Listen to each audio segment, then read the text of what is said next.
قصال عوي سلطاني فرانسيسك سيسك فابريغاس سولر ኣብ ስፔን ሓደ ሳፍሮን ዝተባሃለ መወቆሉ ኢራን ዝኾነ ተፈታውን ብሉጽን ቅመም ኣሎም ማንም ናብ ድስቱ ዝድርግሖ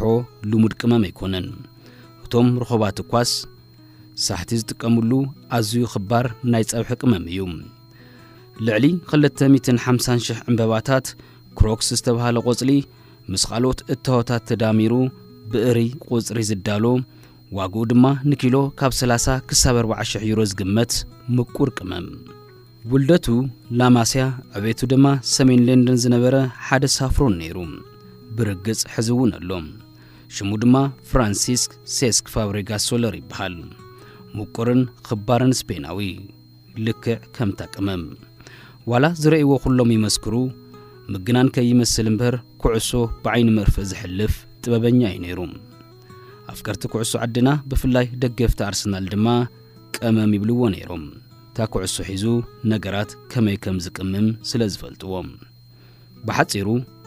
እንቃዕ ክእለትን ብስለትን መስሙሉ ብቕዓት ቆራጽ መሪሕነት ሒዙ ክንድሽሙ ዘይገነን እንተሃለወስ ሴስኪዩ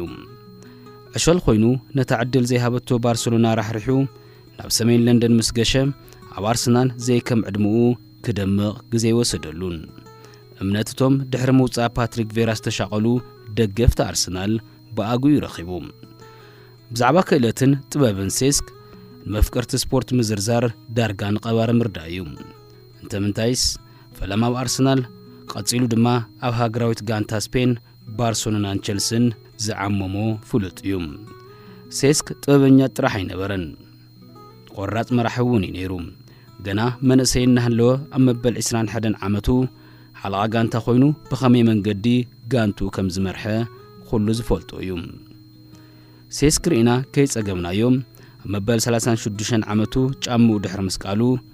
ምስቲ ምልክት ጋንታ አርሰናል ናይ ዛምድሪ ብሉጽ ኣጥቃዒ ቴሪ ዳንኤል ኦንሪ ብሓባር ኮይኑ ውሱን ኣክሲዮን ጋንታ ኮሞ ድሕሪ ምግዝኡ